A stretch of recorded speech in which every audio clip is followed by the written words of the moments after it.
नमस्कार, सविताच पाककला या चॅनलवर तुमचं सर्वांचं स्वागत आहे.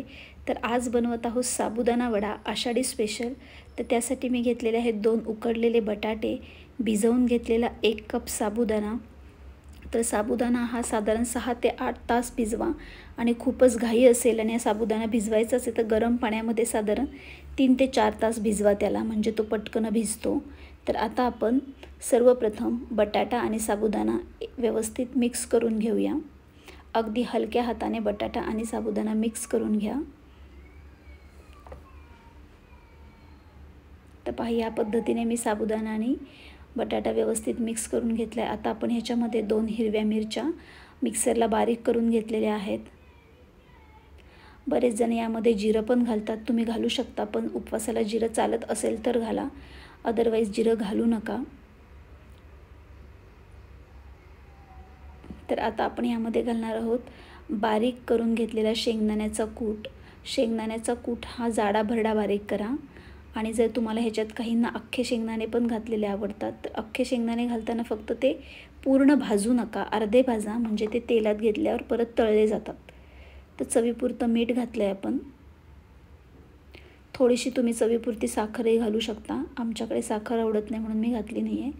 कोथिंबीर मी घालते आहे, पण उपवास असेल तर कोथिंबीर घालू नका. मी उपवासाला करत नाही आहे, त्यामुळे मी कोथिंबीर घातलेली आहे. तर पहा, अशा पद्धतीने मी सर्व मिश्रण व्यवस्थित मिक्स करून घेतलेलं आहे. आता आपण हाताला थोडंसं पाणी लावून सगळे वडे मध्यम साईजमध्ये बांधून घेणार आहे. तुम्हाला जसा साईज हवा आहे त्या साईजमध्ये तुम्ही बांधू शकता. मध्यम साईजमध्ये बांधले तर साधारण 8 ते 9 वडे या प्रमाणामध्ये होतात. हे वडे मी 2 जणांसाठी करत आहे. या प्रमाणामध्ये साधारण तुम्ही मध्यम साईजमध्ये बांधले तर 9 वडे होतात आणि थोडासा लहान साईज घेतला तर 10 ते 12 वडे होतील. तर वडे बांधताना मात्र वडा हा व्यवस्थित बांधून घ्या. तो जर व्यवस्थित बांधला गेला नाही तर तो तेलात फुटण्याचे चान्सेस खूप असतात. तर वडा तेलात फुटू नये म्हणून तो हाताने व्यवस्थित बांधा आणि साईडनं व्यवस्थित त्याला गोल आकार देऊन घ्या. तर पहा, अशा पद्धतीने आपण सर्व वडे बांधून घेणार आहोत. तर वडे बांधून झालेले आहेत. आता आपण तेल गरम करत ठेवलेलं आहे. तेल मीडियम टू हाय हीटवर गरम करा. मी बघते तेल गरम झालं आहे का. तर आपलं तेल आता गरम झालेलं आहे. आपण वडे सोडून घेऊया. कधीही मंद गॅसवर आणि बारीक गॅसवर साबुदाणा वडा तळू नका. साबुदाणा वडा हा खूप जास्त तेल पितो, कारण साबुदाणा वड्यामध्येही साबुदाण्यामध्ये पाणी असतं, बटाटाही ओलसर असतो, त्यामुळे तेल पिण्याचे चान्सेस खूप असतात. त्यामुळे वडा हा बांधताना व्यवस्थित बांधा आणि साबुदाणा भिजवतानाही नीट भिजवा, म्हणजे तो वडा बिलकुल तेल पित नाही. तर बघा, असा ब्राउनिश रंग आल्यानंतर वडा व्यवस्थित तळून घ्या. एकदा तेलात वडा टाकला की त्याला 5 मिनटं हात लावू नका. 5 मिनटानंतर वडा हलवायला घ्या. तर ह्या कलरवर साधारण वडे तळा. खूप जास्त लाल करू नका. बघा, वडा तेलात टाकल्यानंतर 5 मिनटं त्याला नाही आपल्याला काही करायचं, नंतर त्याला आपण हलवणार आहोत. तुम्ही बघू शकता आपले वडे बिलकुल तेलात फुटलेले नाही आहेत. त्याला आपण व्यवस्थित बाइंड करून घेतलं होतं. तर ज्यांचे कोणाचे वडे तेलात फुटत असेल त्यांनी ही टिप नक्की लक्षात ठेवा की वडा हा व्यवस्थित बांधा, म्हणजे तो तेलात फुटणार नाही.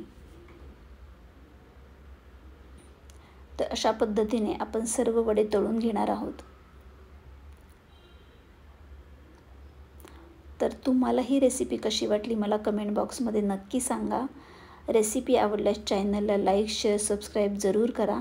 तर पहा, आपले वडे तयार झालेले आहेत आणि त्याला कलरही खूप सुंदर आलेला आहे आणि ते तेवढेच छान कुरकुरीतही झालेले आहेत.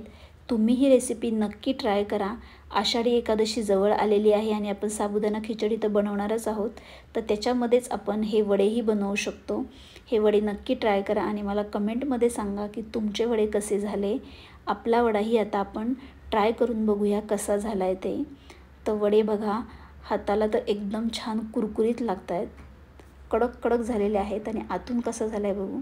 तर पहा, आतूनही छान तो शिजलाही गेलेला आहे आणि फुगल्यामुळे छान त्याला कवरही छान आलेलं आहे त्याचं. तर आता हा आपण खाऊन बघूया. हातालाही छान कुरकुरीत लागतो आहे. तर खाल्ल्यानंतर टेस्टही पाहू कशी झाली आहे. तर पहा, हा चवीलाही खूप सुंदर झालेला आहे. एकदम कुरकुरीत आणि सुंदर झाला आहे. तुम्ही नक्की ट्राय करा आणि कशी झाली आहे मला कमेंटमध्ये नक्की सांगा. पुन्हा भेटूया नवीन रेसिपीसोबत. तोपर्यंत हेल्दी खा, हेल्दी राहा. धन्यवाद.